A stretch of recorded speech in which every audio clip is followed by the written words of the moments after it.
70, cheguei a desenvolver um tipo de postura no mercado que eu comprava e vendia, vendia, comprava, não é isso? Ainda não tinha mentalizado que nós somos um país que temos uma estrutura previdenciária torpe, uma estrutura previdenciária que não tem condições de fechar as contas, a não ser que haja uma mantenedora, está entendendo? Como nos Estados Unidos existe. Aqui, lamentavelmente, na época existiam alguns fundos de previdência e que não possuíam mantenedores, tá certo? Eram fundos de previdência, a exemplo do que existe hoje, os fundos de previdência PGBL, VGBL. Na época existiam, eu não sei se alguém lembra, Montepio da família militar, existia Pereira Barreto, não é isso? E foram fundos que gradualmente foram se dissipando exatamente em função desta conta previdenciária não fechar, está entendendo? Então, o que eu passei a interpretar? Eu preciso ter uma estrutura previdenciária que me possibilite futuramente, né? Hoje eu já tenho 76 anos, que me possibilite uma renda mensal que garanta uma existência capaz de viver bem, de ter uma vida saudável, uma vida boa, né? Sem nenhuma necessidade. E realmente eu atentei para isso. Então eu fui buscar as múltiplas formas que o indivíduo eventualmente possa exercitar para se aposentar. Eu, na época, examinei esses fundos de previdência, não é isso? E cheguei na conclusão que realmente a estrutura deles era uma estrutura muito parecida na época do INPS e hoje INSS, que inclusive vocês têm conhecimento, o governo não tem condições de pagar uma aposentadoria condizente para o indivíduo, né? A maioria que se aposenta aqui num país como o nosso se aposenta já como um semi-indigente, não é isso? Então, o que eu fiz? Eu procurei desenvolver alguma coisa que pudesse me processar essa garantia, me oferecer essa garantia. E eu tive, inclusive, uma pessoa muito amiga que tentou, por todos os meios e formas, me vender esse fundo de previdência. Então, o que eu fiz? Eu falei, bom, eu vou tentar, de alguma maneira, desenvolver um trabalho que possa mostrar para mim e mostrar para ele também que existem outras formas que não essa. Eu, então, comecei a desenvolver um trabalho de pesquisa tentando objetivar uma participação no mercado acionário de forma tal que eu montasse uma carteira de ações e essa carteira de ações, através das distribuições de dividendos, na época não existiam juros sobre capital próprio, eles pudessem me fornecer essa estrutura previdenciária que eu, então, desejava.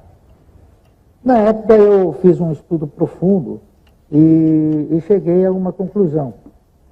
O melhor papel da época para se formatar uma carteira, ou para se dar início a uma carteira, era ações de uma empresa chamada Anderson Clayton.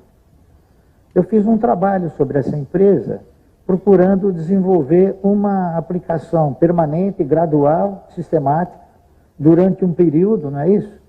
E realmente, ao longo de um determinado período, que eram 30 anos, tá certo? É o prazo que o cidadão tem para se aposentar numa compulsória. Então, do que resultaria uma aplicação de 30 anos, sistemática, ao longo de um determinado período, né? 10 anos, 15 anos, 20 anos. Eu fiz esse trabalho sobre a Anderson Clayton, cheguei a apresentar esse trabalho. Esse trabalho se chamava Ação e Alimento, duas bases de desenvolvimento. A Anderson Clayton, na época, era uma empresa que custava entre 50 e 55 centavos a ação, e ela distribuía um dividendo anual de aproximadamente 75, 80 centavos.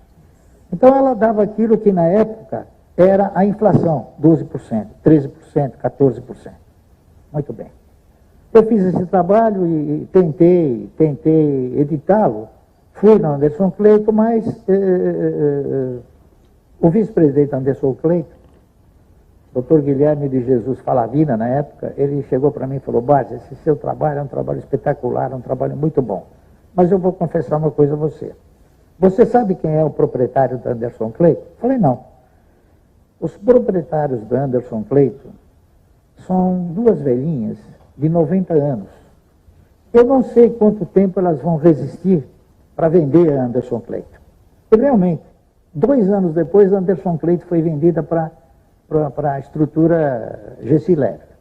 Então, o que eu fiz? Eu peguei esse mesmo processo, esse mesmo projeto, eu fui para a empresa subsequente. Eu havia feito uma seleção e a empresa que melhor se definia para você formatar essa estrutura previdenciária, na época foi Anderson Clayton, e o segundo papel chamava-se Centrais Elétricas de São Paulo, CESP, uma empresa estatal que gerava, transmitia e distribuía energia. Eu fiz esse trabalho, e eu mudei o nome do trabalho, evidentemente, e eu fiz esse trabalho, e esse trabalho acabou me convencendo de que realmente a estrutura previdenciária lastreada num projeto de ações, ele tinha muita condição de dar certo. Então, eu fiz esse trabalho foi inclusive editado pelo professor Garcês, que foi inclusive governador do estado de São Paulo, e esse trabalho está aqui, olha, ele se chama Ações Garantem o Futuro, está entendendo? Então, aqui foi onde tudo começou. Eu comecei a minha empreitada de estruturar uma carteira de previdência baseado nesse trabalho, feito em 1974. Esse trabalho teve a pretensão de gradualizar uma aplicação comprando 1.000 ações por mês, reinvestindo todos os dividendos e, na medida do possível, comprando mais ações com aquilo que sobrava em termos de poupança. Esse trabalho foi desenvolvido, ele foi inclusive editado, não é isso? Foi um trabalho muito, muito elogiado na época, em 1974, e eu então dei início a essa carteira de previdência.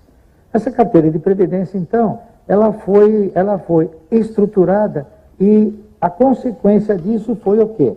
Foi estipular metas de crescimento, metas que objetivassem aumentar a minha posição previdenciária.